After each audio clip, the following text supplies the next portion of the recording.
Entonces, decía que 78% es donde se constituye el Estado de Israel en el año 48, 22% la Franja de Gaza y Cisjordania, incluido Jerusalén Oriental, que son ocupados en el año 1967 en la llamada Guerra de los 6 días.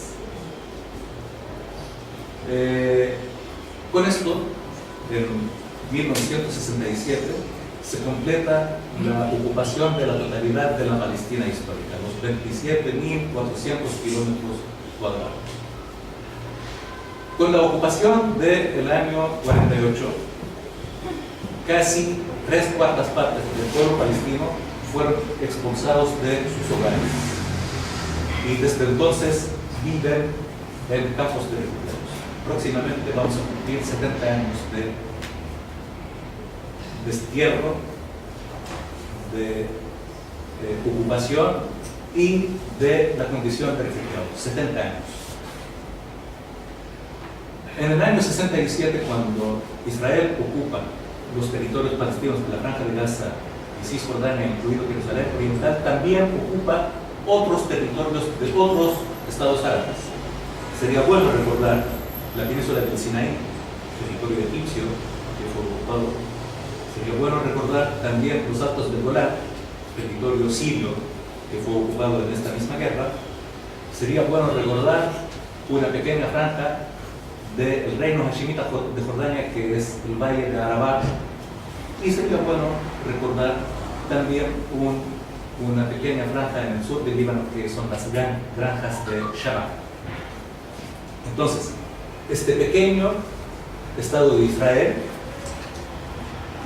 según la propaganda en Occidente, amenazado por los árabes y amenazado por ser echado al mar, este pequeño país fue capaz de vencer a 5 países vecinos y ocupar territorios de 5 países. Casualmente, el pequeño David derrota al gran Goliat y ocupa sus territorios. El pequeño David, amenazado con ser echado al mar, echa al mar a Goliat. Pero en Occidente sigue el pobre David amenazado de ser echado al mar. Hasta el día de hoy. Yo escucho a algunos que sostienen este argumento, que los árabes quieren echar al mar a los judíos. Supongamos que los árabes realmente quieran echar a los judíos al mar. Son capaces de hacerlo si derrotó a 5 ejércitos árabes. Si realmente quisiéramos echar a los judíos al mar, Estados Unidos y Occidente nos permitirían hacerlo. Entonces, nadie se plantea estas interrogantes y se traga el argumento que los árabes quieren echar a los judíos al mar, que los palestinos queremos echar a los judíos al mar. Un pueblo bajo ocupación, desarmado, que sufre del destierro, de la diáspora, de la pobreza, del hambre, quiere echar a la gran potencia Israel al mar. Y Occidente nos consentiría que echáramos los judíos al mar. Pero por favor, esto se llama colonización de la mente. Y permítanme decir que en Occidente la mente occidental está colonizada. Y yo siempre, cuando hablo de colonización de la mente, menciono a Roger Waters, el músico. Sí, que a propósito, hace 3 o 4 días cantó con un trío de músicos palestinos una nueva canción, ¿no? Porque él, al igual que otra persona que me gustaría rendirle homenaje, el físico británico Hopkins, que falleció ayer o antes de ayer, fueron parte de un movimiento del BDS, de boicot, desinversión y sanción a Israel. Entonces, Roger Waters produjo una película que se titula La ocupación de la mente, y se trata sobre este tema específicamente, sobre Palestina, Israel y los conceptos En, en una entrevista con el productor de esta película, sostiene que se había hecho una encuesta en Estados Unidos y es alarmante, ¿no?, el resultado de esta encuesta, porque el 60% de los encuestados afirmaban que Palestina ocupa a Israel.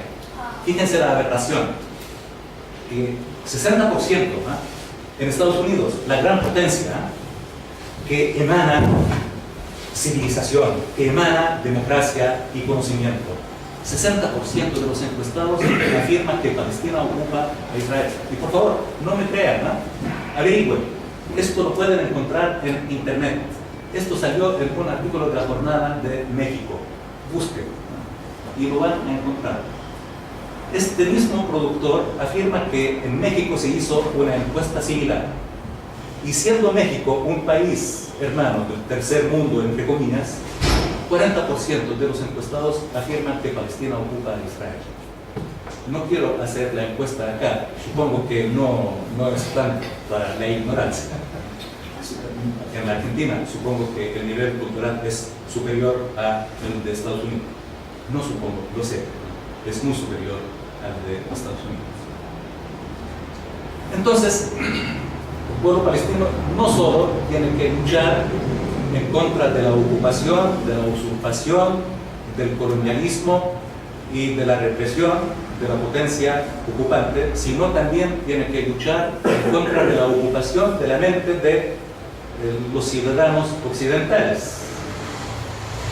Y lamentablemente lo que predomina en nuestro planeta hoy es el modelo occidental. Yo no tengo absolutamente nada en contra de Occidente. Todo lo contrario. Yo pienso que tienen muchas cosas positivas que debemos aprender y debemos recoger. Pero una de las cosas que no podría compartir es su visión del mundo y su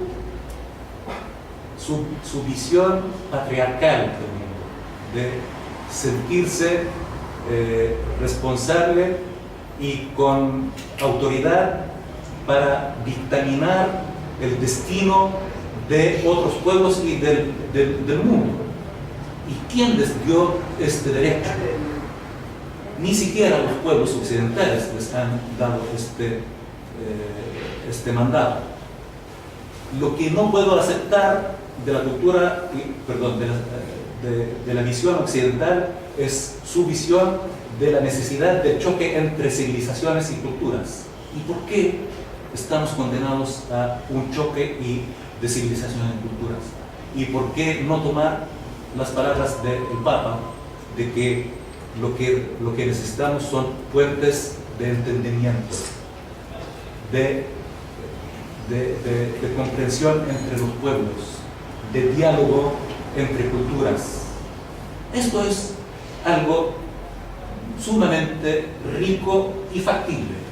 Tampoco Occidente aceptaría imponer los moldes de nuestra cultura sobre sus conceptos, pues ustedes seguramente en la televisión y en los medios escritos ven y leen que califican al mundo árabe de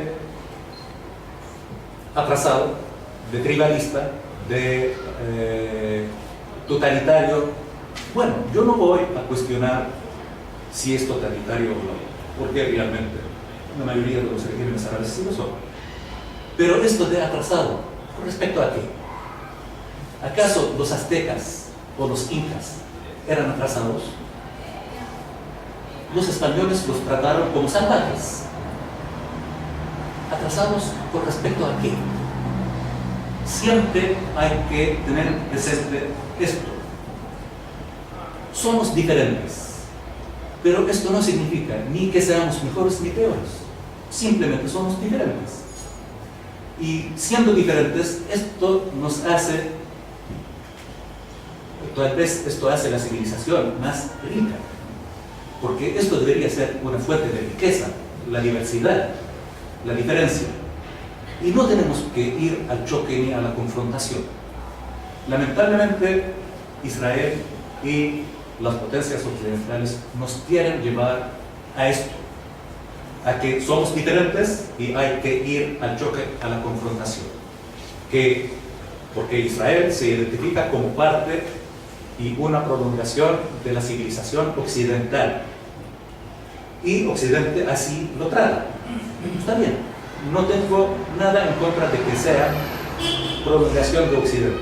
Pero ¿qué hace el Oriente entonces?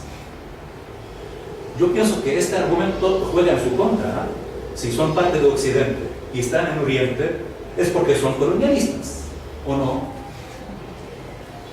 Pero son tantas las incongruencias, pero ellos apuestan por la corta memoria y la falta de cuestionamiento de la gente. Entonces, volviendo a la doctrina de Goebbels, el ministro de Información de Hitler, miente que algo quedará, miente que 100 mentiras se convierten en una verdad. Y ellos, lamentablemente, han creado su verdad. Hoy, para el común de la gente en Occidente, Israel es civilización, Israel es progreso, es tecnología, es democracia. Apuesto que si le preguntan a cualquier ciudadano occidental, les va a repetir los mismos conceptos.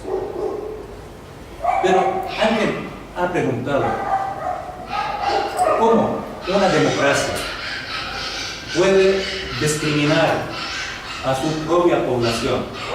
Ustedes saben que hay judíos ashkenazis que son de primera categoría.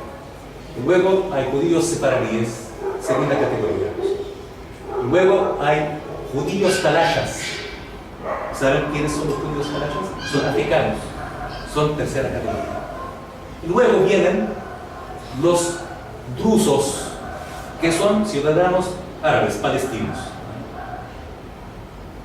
Vienen en cuarta categoría. Y luego vienen los palestinos, musulmanes y cristianos como quinta categoría. ¿Cómo una democracia puede clasificar a la gente en categorías? ¿Qué democracia es esta? A menos que crean en la etnocracia. Y aparentemente sí lo aceptan. En Occidente aceptan la etnocracia. Y por eso consideran a Israel la única democracia en la región.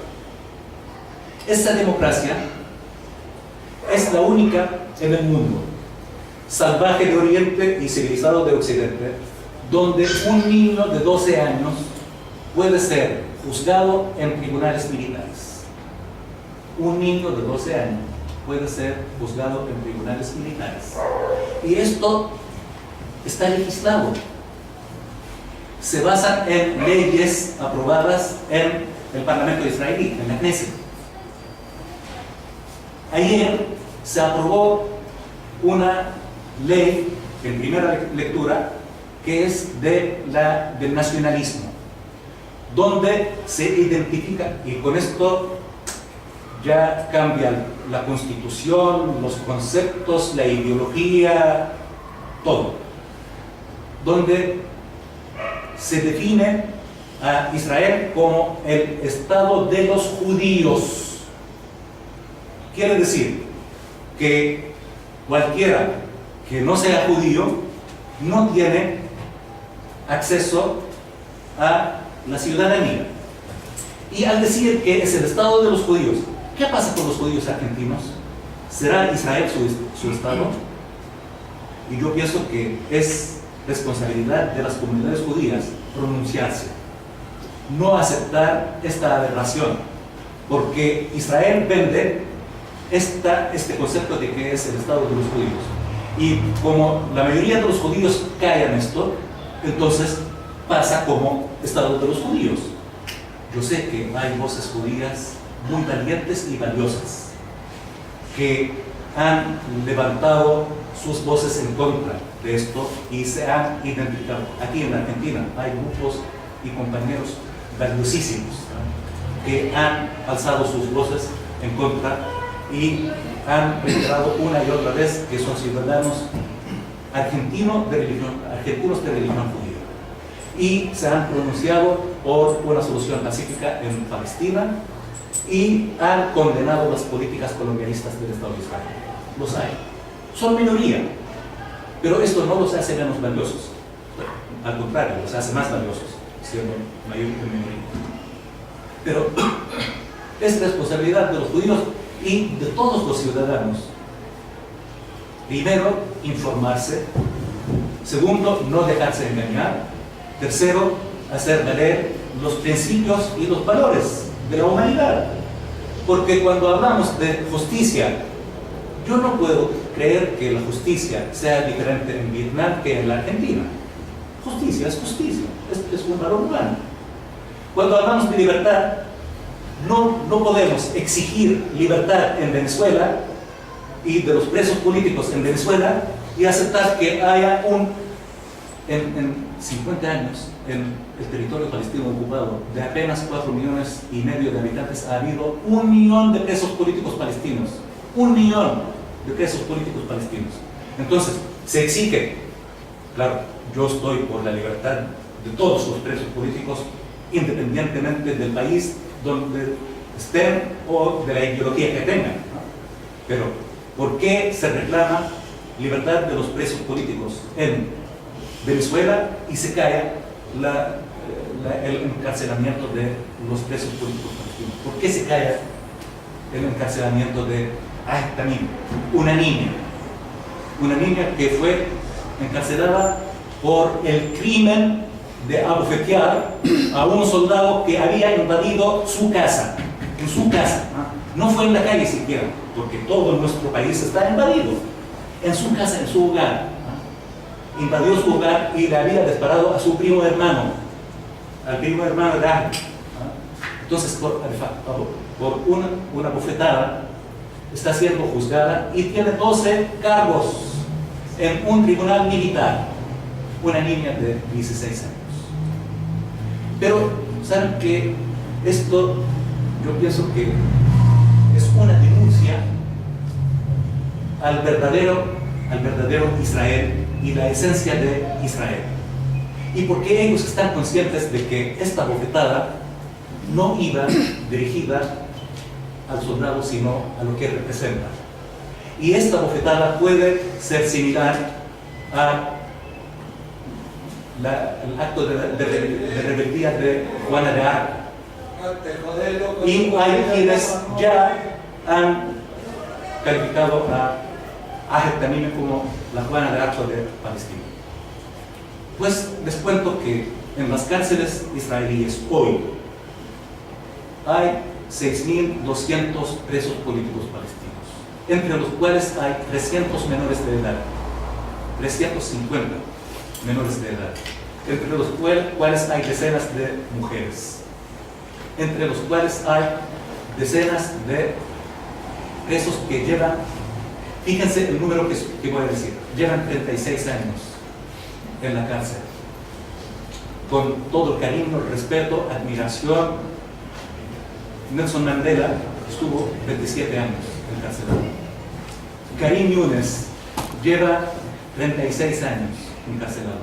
¿Y cuál es el crimen que cometió Karim Younes? Pretender ser libre. Este es el crimen que cometió. Tiene 36 años de encarcelado. Y todavía le queda el resto de la vida para morir en la cárcel. En las cárceles israelíes han muerto más de 230 presos palestinos. Y lamentablemente son simples cifras, simples números. Igual cuando se trata de, hoy en Infobay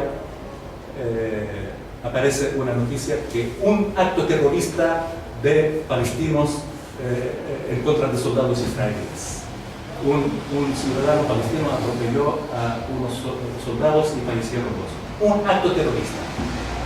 No se dan el trabajo de indagar si realmente fue un accidente o fue un acto intencional.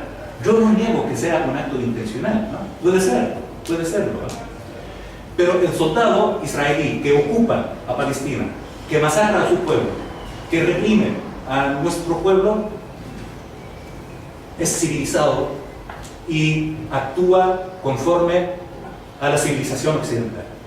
Y un palestino que resiste y que reclama su justicia y libertad es terrorista. A mí me gustaría aplicar los mismos criterios sobre casos similares. José San Martín es tratado como un héroe, padre de la patria, libertador. ¿Y acaso José San Martín le regalaba flores a los soldados de la corona? Por favor, fue un terrorista. José San Martín fue un terrorista.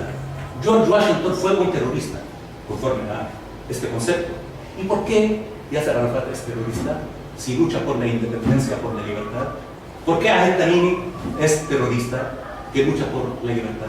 Por favor, el problema es que en Occidente tragan esto.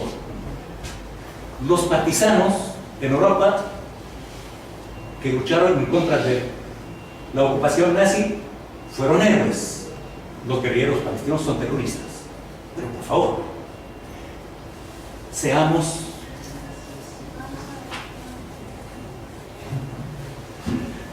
un poco armónicos. No mucho, un poquito. Bueno, hoy el hecho es que la Palestina entera está bajo ocupación.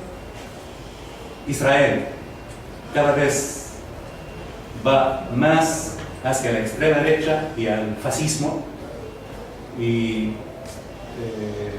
yo les pido por favor que averigüen declaraciones del señor Eisenkot, del señor Ehud Barak, de Ayalon, que son líderes del sionismo israelí, que fueron dirigentes del Estado de Israel, que fueron militares que masacraron al pueblo palestino, que advierten de los síntomas del fascismo tanto en la sociedad como en el Estado de Israel.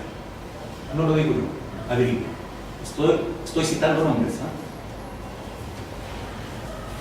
Entonces, cuando hay una corriente de extrema derecha que gana las elecciones en Holanda o en Austria, en Occidente los boicotean. Me parece muy bien, pero apliquemos el mismo criterio. Porque cuando estas mismas corrientes gobiernan en Israel, se les aplaude y se les rinde pleitesía? Aquí está claro el doble estándar, la doble moral. ¿Y por qué? Es muy sencillo, lo que les dije al principio, el chantaje del antisemitismo.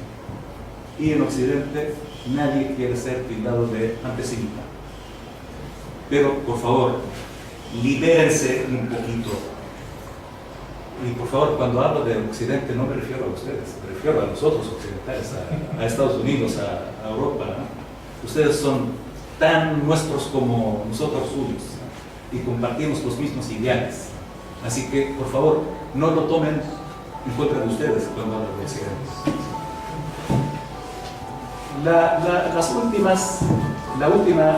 Los últimos acontecimientos en Palestina son realmente preocupantes, y yo pienso que debería ser preocupantes para ustedes también, porque el día 6 de diciembre el señor Donald Trump, presidente de Estados Unidos,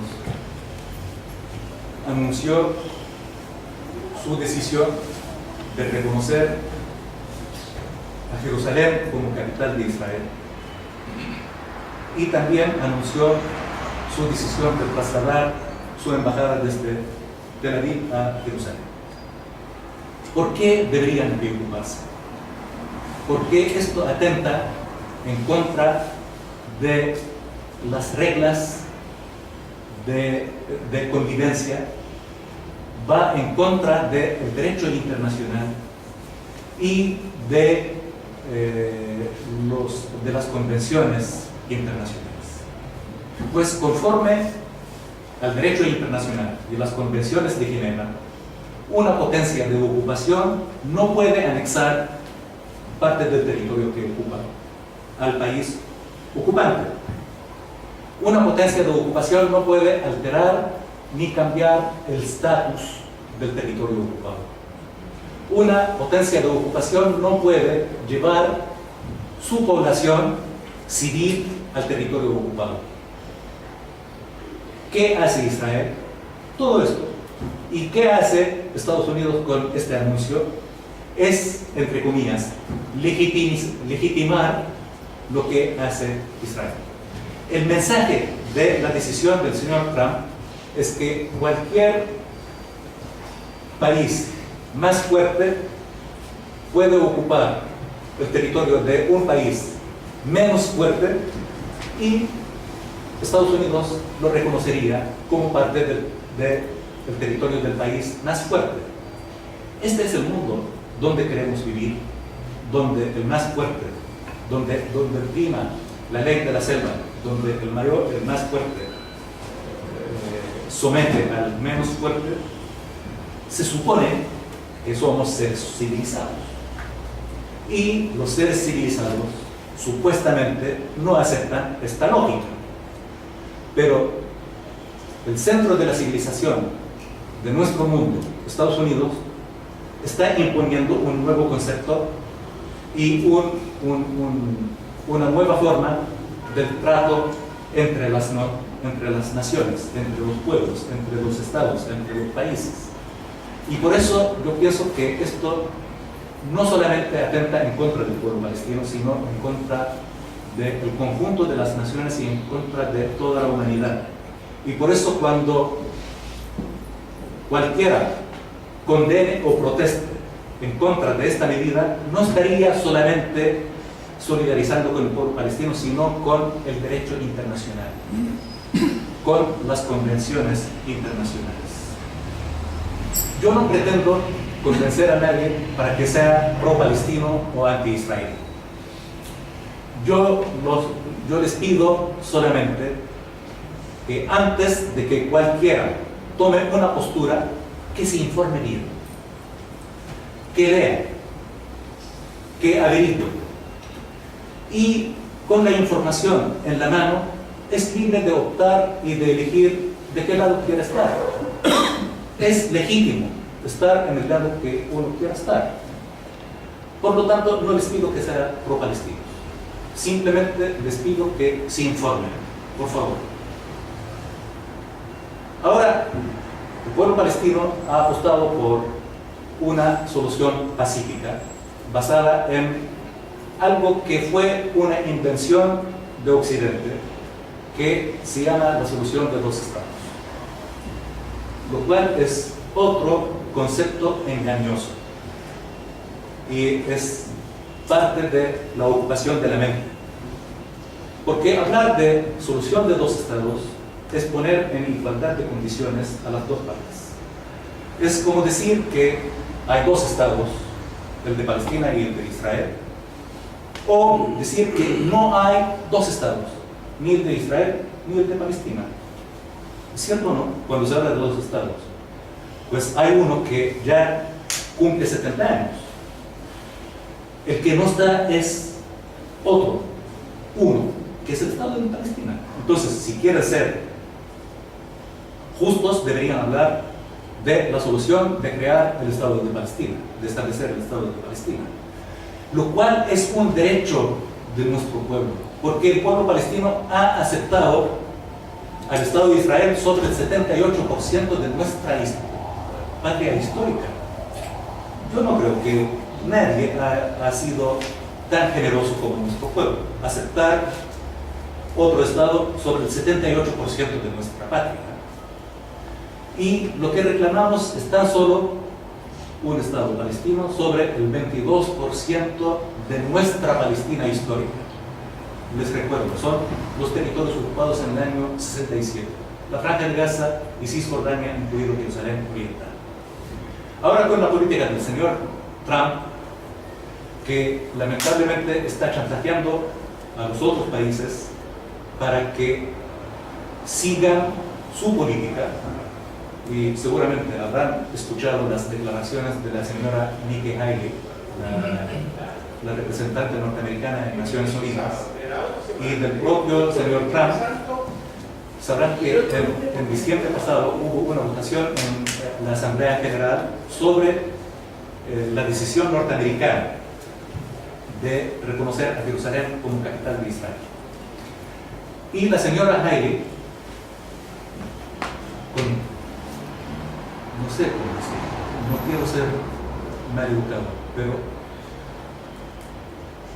con una prepotencia advierte a los países que ella iba a contar los votos y que iba a controlar quiénes iban a votar a favor y en contra.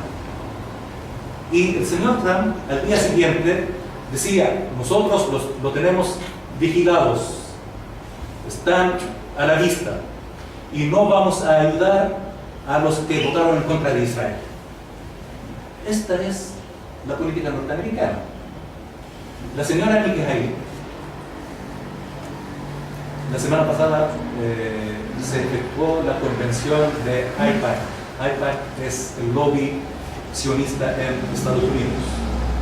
Y ahí desfilan todos los políticos, no solo norteamericanos. Lamentablemente hay inclusive presidentes latinoamericanos que han ido, como el señor Jimmy Morales de Guatemala, ¿no?